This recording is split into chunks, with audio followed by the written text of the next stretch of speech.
Morning, everybody. How are you all doing? Sam here, United People's TV. It's Tuesday, the 30th of January. We've got, as always, a busy show. It really is mad how we genuinely are able to come here every day, Monday to Friday, and have like a full conversation for an hour. And a lot of the times we're not repeating conversations. There's just stuff constantly happening with our football club.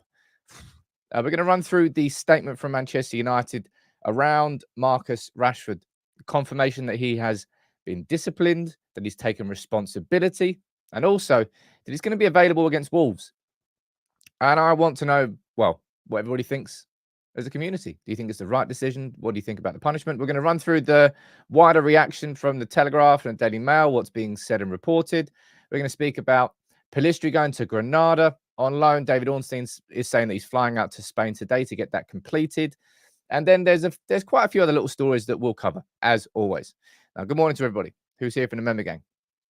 We've got Fizz, we've got Saeed, Sue, we've got Matt, Lone Wolf, Rob, Teresa, we've got Haley, Stevie, Barista, Hybrid Hunter, Nima, T, I saw you there at the start. Carla, I saw you there at the start as well. Paula, Ant and Josh, I'm sure you're both here as well. Alex, I see you too. Good morning to all of you. And good morning to, who's on Facebook? Siraj, we've got Danny Eames, we've got Mark Fossey, Mark Barrett, double markage, Gavin Thompson, and plenty more of you. Good morning to you all. Oh, man, look at that. Good morning to you, Vicky. I can see you down there too. And Reese.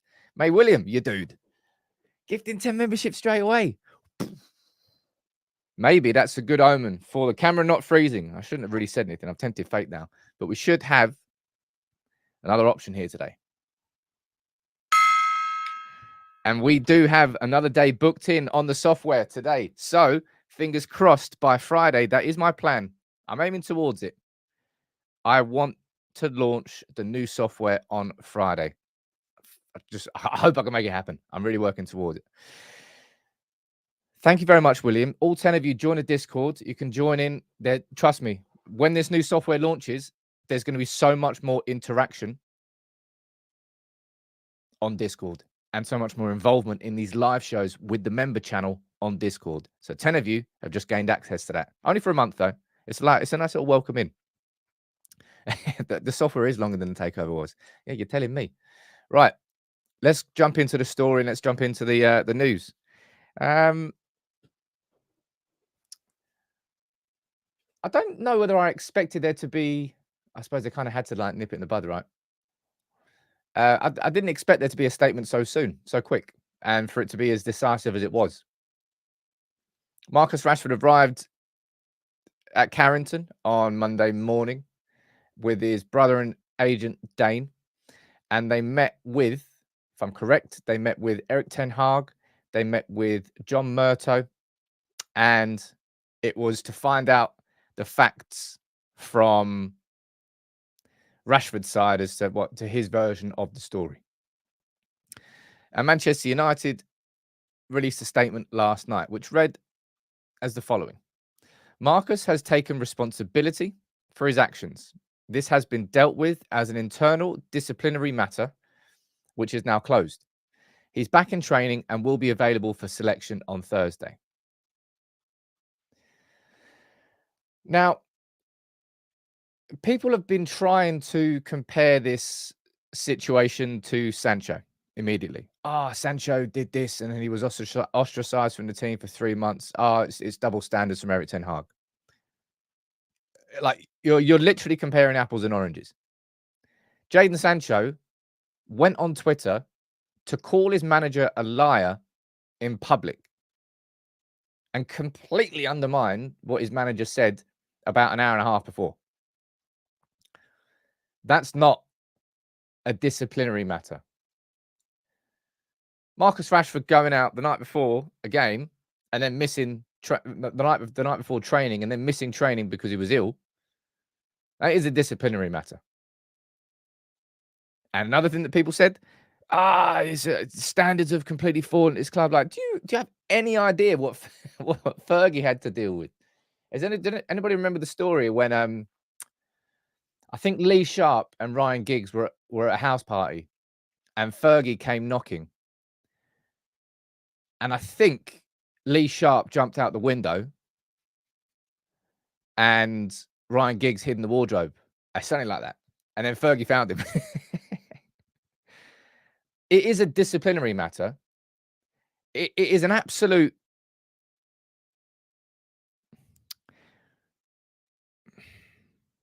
He knew what he was doing. It's not as if Rashford thought, oh, you know what? I can go out to a club in Belfast and there's not going to be one bit of evidence for it. He knew that. So it's not as if he was naive to think that he was going to get away with it. I just don't think he cared enough for the fact that it was going to get caught, that he was going to get caught. And I kind of think that's the bigger problem here, really. As well as this, actually. So this is what's been reported around the press on this. I'm not going to talk about what the Sun have written on their front page. In fact, I will, I'll tell you about it in a sec. But this is what the Daily Mail have reported. So following his latest transgression, the Rashford camp only appeared to have made the situation worse by misleading United. And I think that there is definitely part of the problem. Because remember when the videos first came out, and it wasn't a statement directly from Manchester United, but the Athletic approached Man United for comment, and they said that I don't know if it was as direct as a Manchester United statement, but they're all saying that it was believed that the videos were from Wednesday and not Thursday, when they absolutely were Thursday. And sort of the lying is kind of not the biggest problem here, but it's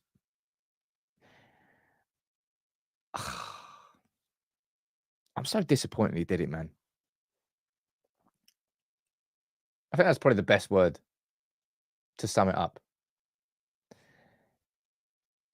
And he must just be so either disinterested, disconnected, one of those two. It's either disinterest or it's a disconnect. Or it might be both. Because there is no way that Rashford, by the way, Rashford, who was Erik ten Hag's most trusted player last season, for him to do that at this time. And you know what's hilarious, right? Well, it's not really that funny, even in the slightest. But Rashford was getting a disciplinary in front of Ten Hag, John Murtough, and his agent, Dane, at Carrington on Monday when Dave Brailsford was there explaining Ineos's approach to sporting excellence and the importance of standards. I mean, are you going to get a bigger contrast? Like Rashford is sitting there in the head teacher's office, just kind of like looking over there going, yes, sir. Won't happen again, sir. Sorry, sir. Like a school kid. It was immature behavior from a player who is one of the senior players in the squad.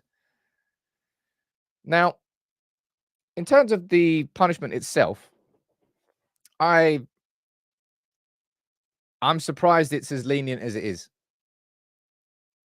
Personally, I thought he was going to be dropped for the Wolves game for sure. I thought he was probably going to be dropped maybe for the game after. I certainly didn't think that he would come back in against Wolves. But Erik ten Hag has seen it differently. Now, this is the sort of headline which a lot of people are speaking about now. Marcus Rashford finds since 150 grand after 12-hour tequila drinking spree. And that's from James Ducker in The Telegraph. But just a quick scroll down, and we realise that's not from The Telegraph at all. They're just quoting The Sun, which, I'll be honest, I'm really surprised to see The Telegraph doing. I really, really am.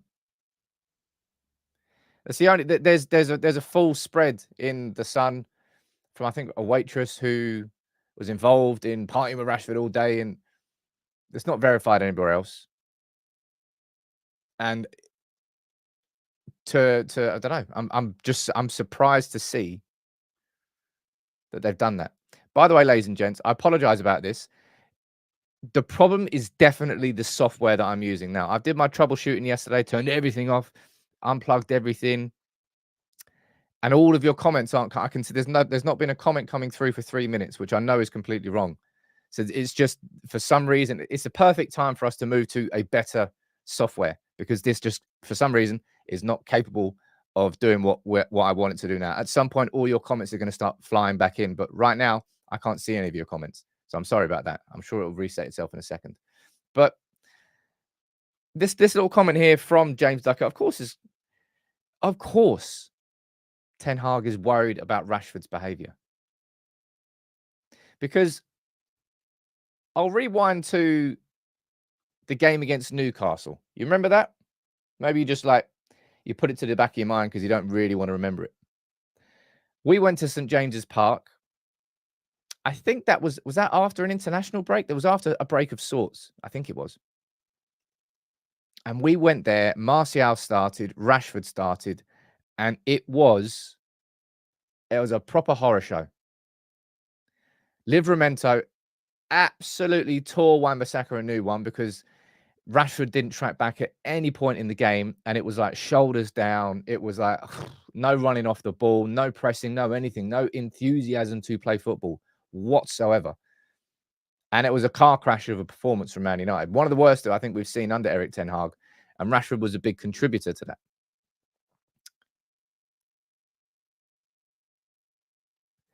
All season long, his head has just not been in the right place.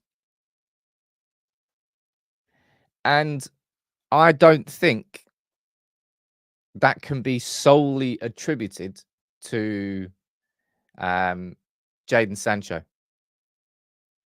Because I personally think that definitely impacted it.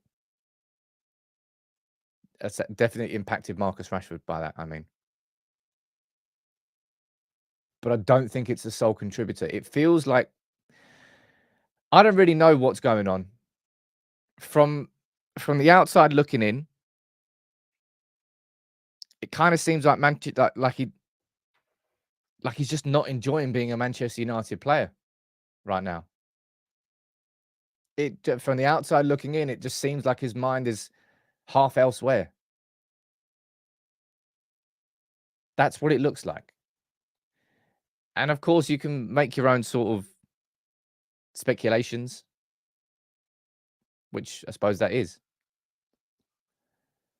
But from a player who was so important last season to this, at a time when he is the leader, right? I've already mentioned this, but Garnacho's 19, Højlund is 20, Martial's not a Man United player anymore. Ahmad has been injured for half the season, and he's 22. Antony is 22. And look at this, right? No, wrong thing. Where is it?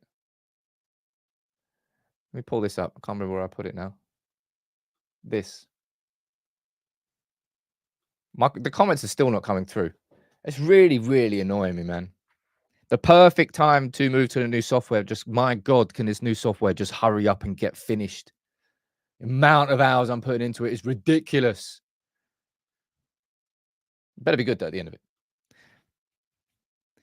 This is a madness. In fact, one sec. I might refresh this screen now because I think if I refresh it, then the comments are going to start coming back through. It's not my fault, people. You can blame this software that I pay for. Oh, have they literally just started flying through the second I've done that? Of course it has. Brilliant news. Look at that. Right, your comments are now coming back through, people. All right. Welcome aboard. Brilliant. Brilliant, brilliant, brilliant. As I said, there is nothing that annoys me more than technology when it fails, when you pay for it as well. But this, right? I know that people really want to think. I know that people really want to think that Ten Hag is the problem. It's his tactics and it just getting rid. It will solve everything. And then I take a look, an objective look. I stand back and I say, right, let's look at our attackers this season. Martial, completely unavailable. Jadon Sancho called Erik ten Hag a liar. got sidelined for 3 months, and now he's on loan at Dortmund. Antony was involved in a sexual assault allegations case, which I believe is still ongoing. I think there were, was it 2 or 3 women that had accusations against him? I believe one has dropped them, but I'm not sure about the other 2. But that's Antony. Marcus Rashford, the player that Ten Hag could trust so much last season, gone off. His form has gone off a cliff. Højlund has been struggling, as you would expect. He's just been he's adapting, and Manchester United players aren't even looking and playing towards him. And Ahmad's been injured for the whole season. So out of all of our attackers, pretty much the only player who has developed is Garnacho. The attacking players, anyway, because Erik Ten Hag does not trust Pellistri, and I'll speak about Pellistri in a bit. So look, honestly, I know that you just really want to think that Erik Ten Hag is the core of the problem at this club, core of all the problems, and we get rid of Erik Ten Hag and everything's rosy again. Like Erik Ten Hag has been swimming upstream with this squad this season. If it's not the injuries that have happened, if it's not the takeover and all the impact that's having there off the pitch, like, my God, these attackers, it's ridiculous. And when you see players doing what they're doing there, I don't know whether it's I don't know whether it was an air of invincibility from Rashford, thinking, well, nothing's really going to happen to me, I can do what I want, or whether he genuinely was naive enough to think that he could do that and not get caught, or whether he just thought, you know what, I know I'm going to get caught, but I just don't really care. Whatever the reason, Rashford deserved punishment. And I'll apologize, by the way, because I didn't see any of your comments when I had this up on screen. The comments froze for about 5 minutes. So dumb. Like, at a time when you've got it's not just about Erik Ten Hag here.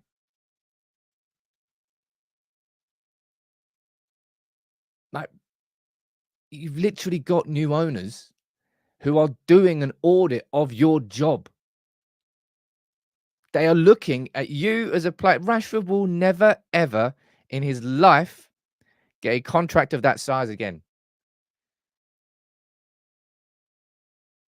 And as it stands, it's looking like he's checked out rather than checked in. He's looking more like an Alexis Sanchez after he gets a new contract. I don't know about another player who got a bumper contract and then nailed it.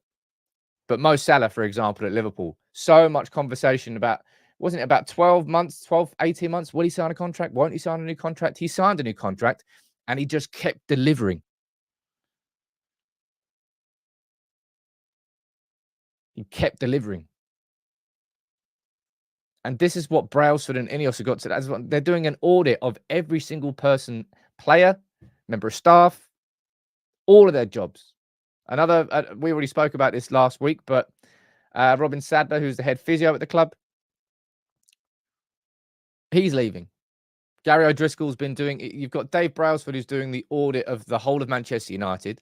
And he's empowered Gary O'Driscoll, who's the head doctor, to say, look, right, okay, you do a full audit of the medical department. And now you're starting to see the changes that are coming there. Eddie's saying, dude, that is a rhetorical question. Will Dave Brailsford accept this level of professionalism? Not a chance. That is, it is not a chance, man.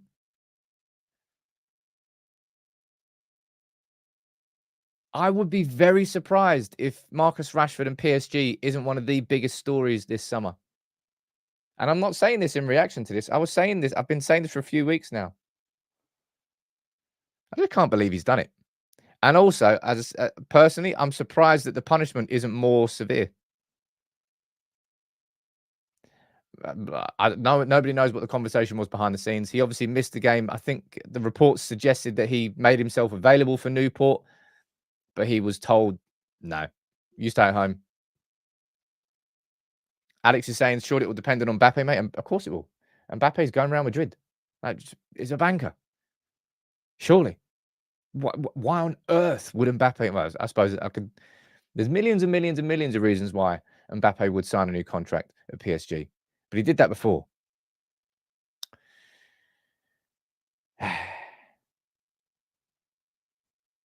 It was this time last year when Marcus Rashford was late for a meeting and he was dropped from the starting 11 against Wolves when he was the informed player in Europe. And then he came off the bench and scored an absolute cracker. We won the game because of that goal. Will we see a similar sort of thing? Because truth be told, all right, like football's fickle. All of it. If Marcus Rashford comes in now and in the next 3 games against Wolves, West Ham, and Villa, if he bags a goal in every single game and Manchester United win, we won't really be talking about this whole Belfast situation in about a week or 2. Because performances change everything. But Marcus Rashford has put the spotlight firmly on himself now. Nobody else is responsible for that.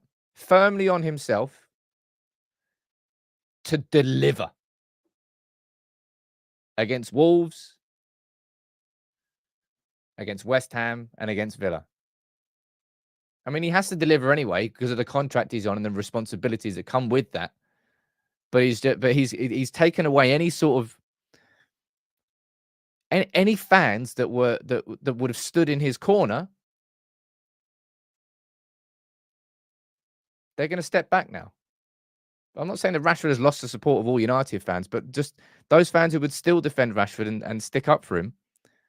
He's lost a lot of those by doing what he did in Belfast. He made his choices, and choices have consequences. Let's see what you're saying down here in the comments. I apologize about the comments freezing, by the way. You can have a go at the software, not me. Get rid of him, says Top Dog. He hasn't performed for the team. Crimson saying he's angling for a move to be at PSG. It feels like that. I've kind of felt that for a while, and I'd love to see something to the contrary, but I kind of haven't this season, truth be told. Darren saying it's been obvious that he's been struggling for some time. The club will know the reasons for his behaviour. We don't need to know. No, we don't need to know. But if you let stuff brew and speculate, it can cause problems. As football fans, we don't deserve to know absolutely everything that's going on. I'm not saying we do. But something is just amiss with Marcus Rashford that just hasn't been said in public. And it does feel like his head's gone. That's my interpretation from all the performances I've seen from him all season long. Even when Marcus Rashford was given the penalty against Everton, buried it, and you're thinking that's going to be the sort of the kickstart that he needs. Like that's the G up. And then nothing happened after. Something's wrong. And I don't know whether it's just about on the pitch and it's just about the club, or if it's something personal again. Well, we'll find out, I suppose. We'll find out. But we don't really know.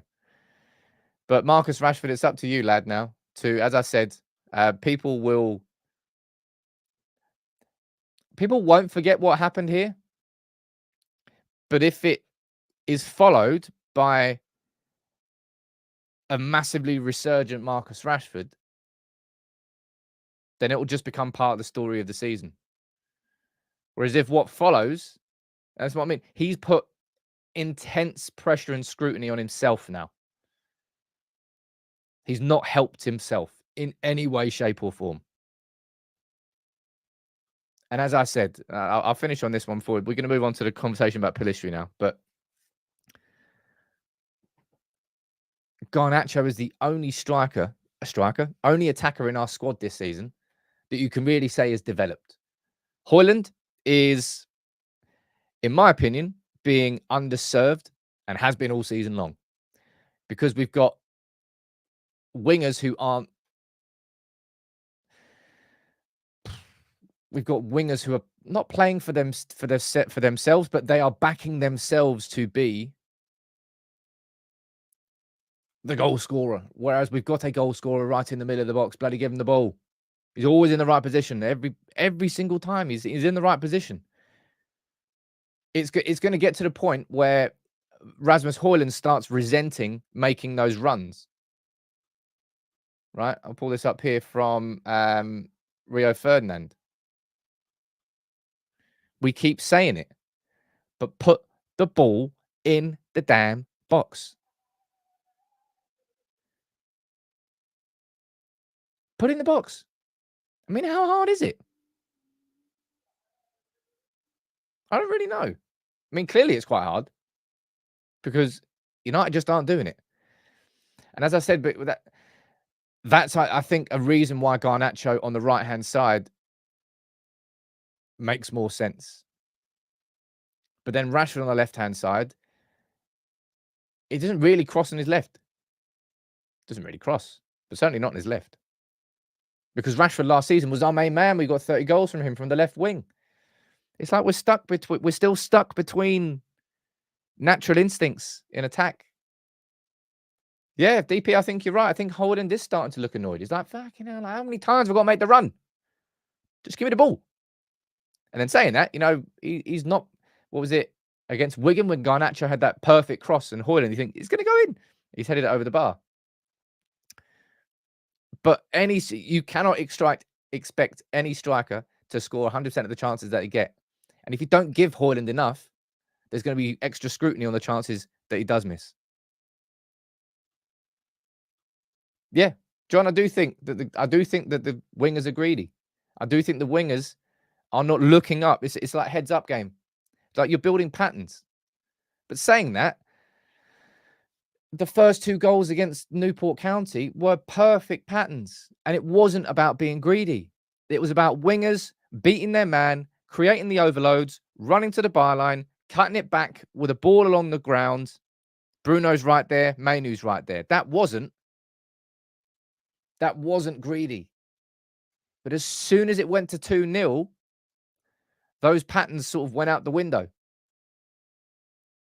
And then they just started thinking, oh, I can get a 3rd goal now. It's like they've shown right there that they don't necessarily have to be greedy, but that it can change in game. And that's not down to tactics. That's down to individuals. It's down to footballers, man. They've got their own brains as well, man. Ah, geez. Dons, JC and Dean, you just gifted 10 memberships each.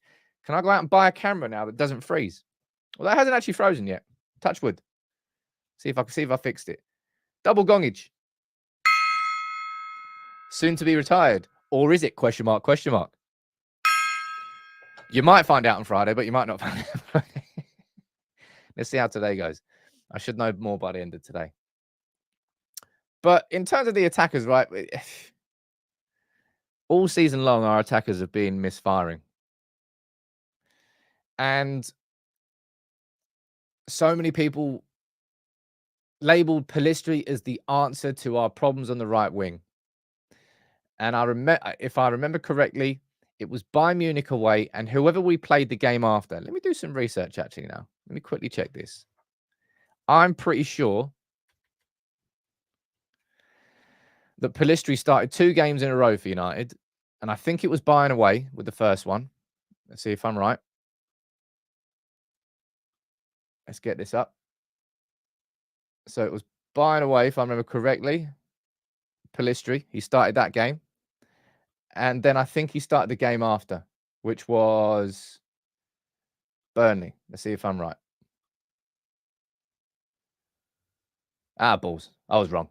Was it the game before Bayern then? Brighton? Is it Brighton at home? I swear he started 2 games in a row. I must have come off the bench. Never mind. I remember him starting that game, and it wasn't really that impressive. I think people have been over-exaggerating Pellistri. Honestly. David Ornstein has confirmed here that he is expected to travel to Granada today to complete his loan move. And he's going to go on loan until the end of the season. Straight loan. No buy option. No anything. Garnacho's 20. No, not Garnacho, sorry. Pellistri's 22. That's not a development loan.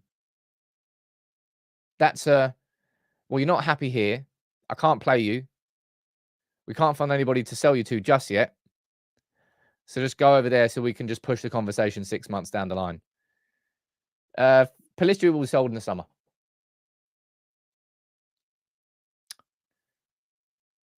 And I think it's understandable that Manchester United are willing and prefer to give Ahmad the chance over Pellistri because of technical ability on the ball. And I'm telling you that's going to be a massive driver to how decisions are made at this. Like the technical, actually, how good are you with the ball at your feet? Not if you can knock it past a player and sprint past them. It's how good are you technically with the ball at your feet? Can you just drift in between players? Can you drop the shoulder? Can you create 2 yards of space simply by movement and with the ball at his feet? Ahmad can do that a lot better than Pellistri, which I think is why he's going to be given the chance. Saying that, as Jonathan puts down there, Ahmad didn't come off the bench against Newport, which doesn't really make sense. But Pellistri, I'm not going to lose any sleep over that. I don't think United will lose any sleep over that. And that's just a personal opinion. And I know that not everyone's going to agree with that. All right. Raul saying, based on that logic, Antony should be out as well. Man, Antony got dropped for like a good while. People are speaking like Antony started every game this season.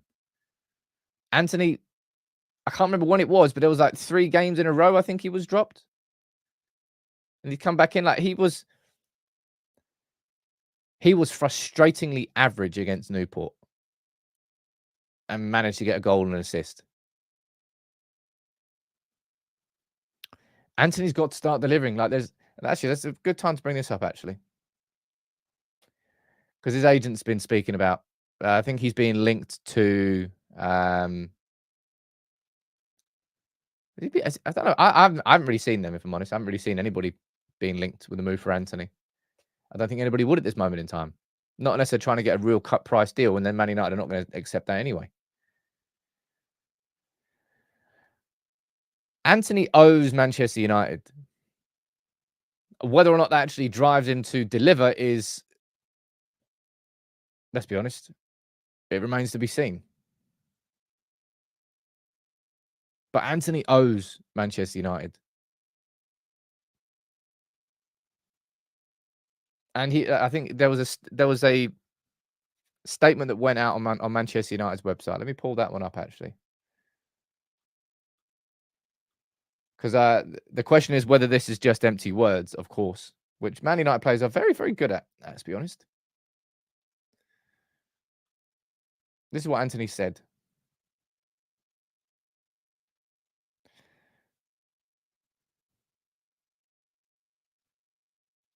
I know it hasn't been an easy season.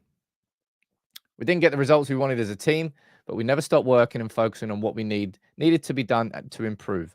I fought hard to reach the levels of playing for this club. I know I can build on yesterday's performance and continue to show my qualities. I pushed myself day after day for better performances.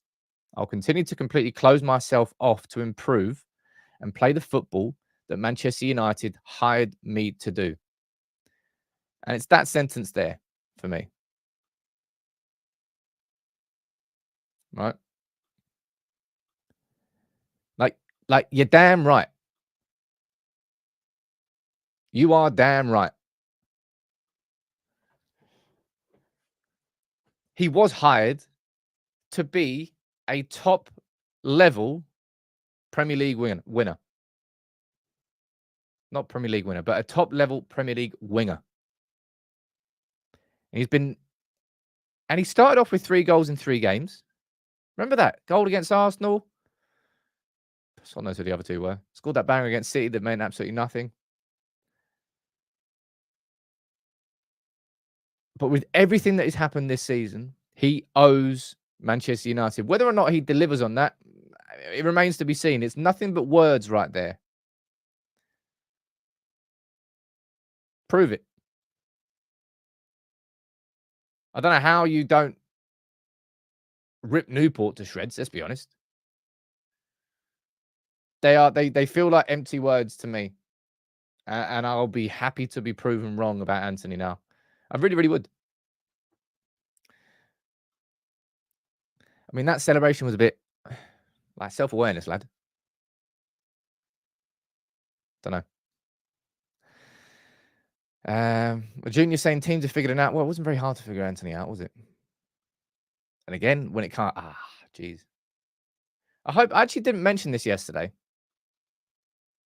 I think I got distracted with everything that was going on, but let me quickly pull this photo up here. I want to say something.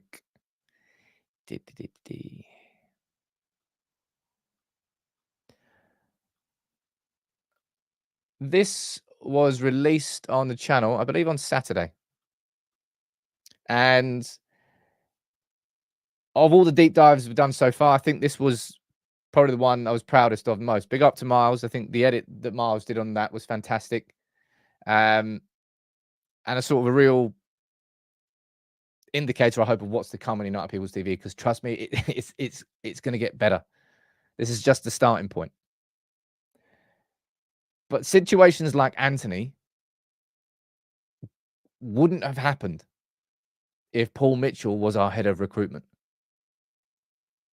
Like, it would not have happened. We would have had all the research in place. We would have had a maximum price for Antony. And if Ajax really did want to just keep asking for more money, we go, right, toodle pips then. We're going somewhere else. And we would have walked away from that transfer. But instead, they knew we were desperate. And they took advantage of it, as any club should in that situation. And they did, and they got 80 million. That's why the head of recruitment is so important for Manchester United going forward, so that any Antony situations get avoided, any Casemiro situations get avoided.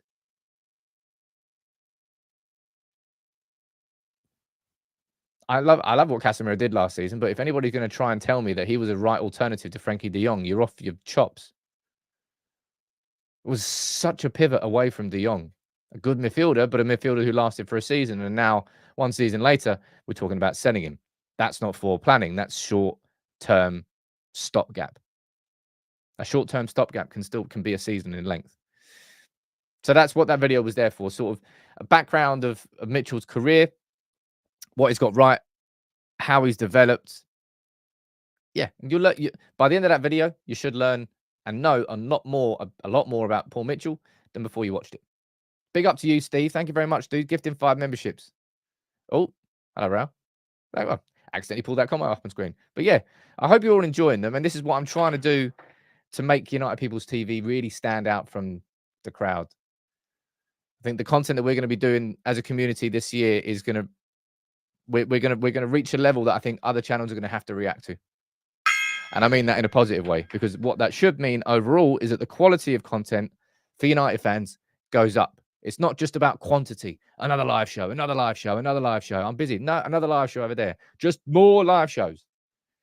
These live shows that we do every morning are brilliant, but it's different types of content that serve different types of needs. And those informative ones are always some of my favorites to do. Next couple we've got planned are really good too. We've got one coming up on Omar Barada. Yes, we do. And one that I think you'll all really like. I've already done this previously, but I'm going to do it in far more detail this time. I am going to do an informative video on Ineos's ownership of Nice. Exactly what did they do in the first 6 months? What statements were released? Who was hired? Who was sacked? What mistakes were made? What happened when Dave Brailsford came in and did the audit? Who got sacked? Was it an improvement? Who did they sign? Were they successful in the transfer market?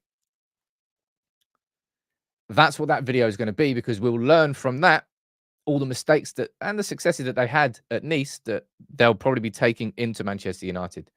Because we're probably about a week, 10 days away from getting the official announcement that Ratcliffe has taken over 25% of Manchester United. We're going to get a Jim Ratcliffe sit-down interview. with the press. We're going to get clarity on plans and visions. Like, it's coming in like the next 2 weeks. It's exciting.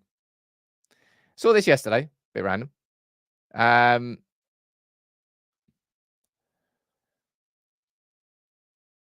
don't know why this is getting reported now. I mean, this has been. I have no idea why that's a brand new article that comes out yesterday. We've known about this for bloody ages. Glazers getting 900 mil, 6 of them, 150 each. That's been the case for ages. But when you start looking at the numbers again, it will just make you sick. It just pisses me off. How they can get so rich by being so crap. I wish I could do that. I really wish I could do that.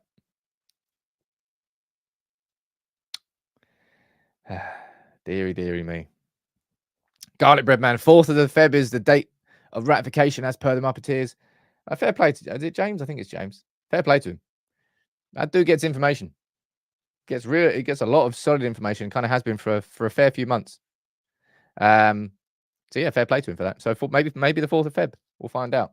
But it's going to be some point at the start of Feb. Have I got the blues today? Strange questions from there, John. I've got no blues. I've also not got a frozen camera. It'd be hilarious if it froze at that point. Couple more things I want to speak about in this show. What have we got? 2 things. Number 1, that's Onana on the way back, smiling, having played in. Did he even start Cameroon's knockout game? He lost to Nigeria. Did he start? Mate, he didn't even. Mate, what is the point, man? What an absolute wally. Right? It's not. This is not Captain Hindsight speaking. How on earth did he think that playing for United against Spurs on the 14th and flying out to AFCON the day after with no prep, you haven't met your teammates, you haven't done anything, you're just going to turn up before the game? It's like playing for a football team, just not turning up to training at any point and then turning up to the match and expecting to be played. Sod that's not how it works, man. Get on the bench. Piss off. We've done the hard yards. You're not going to come in and play the game now. Sod that. He played 1 out of 4 games. He's just made, again, right? Marcus Rashford, you just caused problems for yourself. Self-inflicted. And you've got to deal with the extra scrutiny and the spotlight which you've turned up in intensity. Oh, Onana, man. You could have stayed at Manchester United and just grafted, worked on training, had your head in one place. And I think that would have helped you. But instead, he's just gone on an absolute mad trip. Flight was delayed after Spurs, took 16 hours, didn't play the first game. Second game, he made mistakes. Then he got dropped for the 3rd game, dropped for the 4th game. Cameroon are out, and he's back on the plane home. What a wally of a decision. That's what I'm telling you. Like, when it comes to advice, any solid advisor, any solid friend would have said, Andre, I don't think it's a good idea. I don't think it's a good idea that you go and play for Cameroon. Given everything that's going on with the club right now, I think you should probably focus your time there. I know you want to play for Cameroon, but does he really want to play for Cameroon? I don't know. It is a head versus heart thing. I just think he needed better advice there because that was just a ridiculous decision. Play once in 4 games. Cameroon are out. He's on his way back, and he made mistakes in that 1 game. Poor. It's not going to help him. Not going to help him whatsoever. There's a comment there up there. Let me read this one out. Someone asked a curious question. Sometimes questions catch my eye. Stephen's saying, Sam, did you start up UPTV because the Glazers bought us out, or was it always a plan to set the channel up? I started in 2015, so it was way after that. I started this. I remember it. I started United People's TV when I was doing the People's Person website. And I'll be honest, I didn't like the content that Full-Time Devils were doing at that time. That was when fan cams were what fan channel content was. And if you weren't going to the game, you weren't a real fan, so you can't possibly comment on it.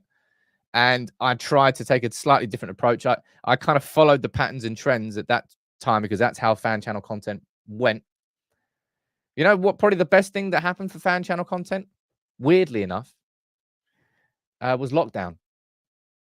Because there was a shift away from the necessity to be at a game. And as long as you were actually creating top quality content, then you could have authenticity without having to go to every single game.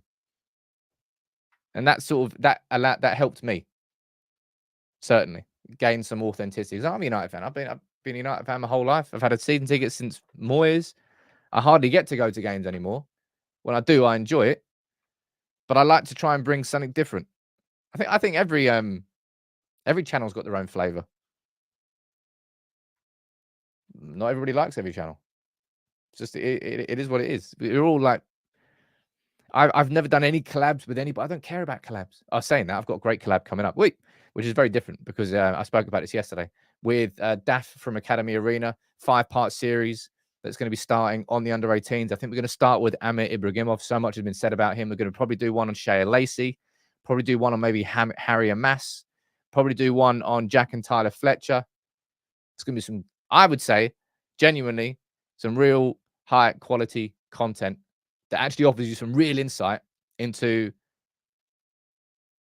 probably the most exciting crop of under-18s players I've seen at United. Obviously won the FA Youth Cup, but that had like stars in it, but this is just like littered with stars. Maybe not stars, but just littered with high-quality individuals. Anyway, speaking of high-quality individuals, segue. It is 4 years to the day since Manchester United announced the signing, officially announced the signing of Bruno Fernandes. And if there's a player I've defended more than Bruno, I'd be surprised. I'd honestly be very, very surprised. Bruno has got big old flaws in his game. I'll be honest, I don't think he is the perfect captain at Manchester United, but I don't think that exists. Truth be told, I don't think there's anybody that you can tell me in the comments. You go, oh yeah, I just have complete confidence in that player being captain. Maybe Martinez if he spoke English. I don't actually know how good his English is, but Bruno Fernandes has been at this club for 4 years, and the return and the numbers that he's put in. Could you imagine? I always will remember this. When Bruno came in January, it was under Ollie, and we were struggling. We had a really tough first half of that season.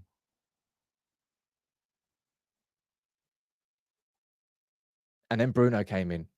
And he almost single-handedly dragged United by the scruff of its neck and pulled it out the swamp. That's what Bruno Fernandes did. And I just hope that this summer, with proper planning in place, that we can finally build a midfield behind Bruno that just allows him to just stay in that number. Bring back the traditional number 10 position, man. Just let Bruno play there. And he will just create chance after chance after chance. This pressing system, this disconnected pressing system that we've got right now is getting Bruno running around everywhere.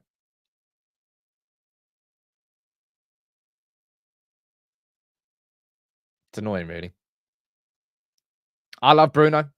Yeah, I know he's got his flaws, but he is, and I honestly, I do not think it's even slightly close. Bruno is easily the best signing that we've made post-Fergie. Like, somebody in the comments, please tell me somebody who you think comes close to Bruno. I'm listening. I'm curious. I'm going to see if there's any super chats that I've missed down here. I apologize if anybody sent in any super chats when the comments weren't working, because I don't think they would have come up. Jordan, you're saying Martinez as captain. William, you're saying with Ineos involved, everything seems faster. It's true enough, dude. And well, let's find out if next week is the week that we get rectified with Ratcliffe. Phenom, you're saying if Rashford plays on Thursday, Ten Hag has got no backbone. Well, personal opinion, I don't think he'll be in the starting 11. We'll see about that.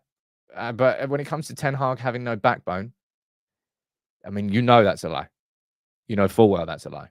There's plenty of reasons. One Ronaldo, one Sancho. There are lots of other reasons. Right, let me see what you're saying down here about the best signing you think post Fergie. Right, Donny van der Beek. Alexis Sanchez. That's what I mean. All you can do is get sarcastic in the comments for alternatives. Zlatan Ibrahimovic. Yeah, you can throw him up there. Man. Felt so sorry for him. He got that injury. I think it was Celta Vigo. The cruciate ligament injury. Because he was on like 28 goals for the season, I think, when he got that. Just got cut away from having 30. Matteo Darmian. Maguire. Fellaini. I quite like Fellaini, actually. To a little bit. Herrera. Ibrahimovic. I don't think there's... I honestly... I can entertain some potential options there. Probably Zlatan is one I think you could maybe have an argument about. Bruno. Easily, in my opinion. Wouldn't swap him. Would not. Let's just finish this show. You know what's mad, right? Mad. 30th of January. Deadline day tomorrow for the January window. I mean, sweet FA. I mean, even newspapers are just like begging to try and get some sort of link to a United player. Oh, yeah, Benzema, yeah. No chance, man. Saw reports yesterday saying that, oh, Man United are eyeing up a late swoop for Jared Branthwaite. 40 million. I was like, well, first of all, we can't afford to sign a striker on loan, and you think we're going to go and sign Branthwaite. Oh, yeah, fantastic. Yeah, that's really good logic there. Second of all, 40 million. Yeah, good luck with that. I know that Everton have got the charges against them, and it won't be a fire sale, but they're not in a strong negotiation position this summer, but they're definitely going to get more than 40 mil for Jared Branthwaite. That's for sure. I mean, apart from Spurs, have any team in the top 6 made any like genuine first team signings? Arsenal haven't. I don't remember Liverpool doing one. I don't remember City doing one. Spurs have got Dragosan and anybody else? I just don't remember any sort of major signings. Everybody is well aware that the rules are changing, and you're seeing that in how the Premier League teams are acting. Because in the summer, if I remember correctly, in the summer, yeah, they signed the Argentinian kid and then sent him back, so it doesn't change anything. In the summer, if I'm correct, the transfer spend in the Premier League was more than La Liga, Bundesliga, Serie A, and Liga combined. That's how much Premier League clubs spent in the summer. And now look at us. I think it was a Saudi league that was the second highest spenders in the summer. And not even their spending. But look, to wrap up here, my reaction is that I'm personally surprised there wasn't a little bit more severe on Rashford. We don't know. You've got reports from the Sun trying to suggest they know how much he's been fined. That'll be 2 weeks' wages, which I think is actually, I think that's the limit that Ten Hag can enforce as a disciplinary action, without probably, from contractually anyway. But I don't know. But as I said, it was this time last year that Marcus Rashford got dropped against Wolves for being late, and he came off the bench to score the winner. The only way that Marcus Rashford buries this is with performances. And we've seen hardly any of them all season long. Marcus, the only person who gets you out of this mess that you've created is yourself. And my personal opinion is that it's kind of felt all season long that Rashford's just kind of been head half out of Manchester United. I haven't seen anything to the contrary, but performances speak volumes. So I think we'll find out more on Thursday. Thank you all for tuning in. Can I say, didn't freeze. Boop, boop. And I've got a backup camera there, all plugged in, all set up. I was doing all that this morning, but it didn't. So fingers crossed it's semi-fixed. I don't know what the problem was, but anyway, big up to all of you. Thank you too. Let's have a look down here.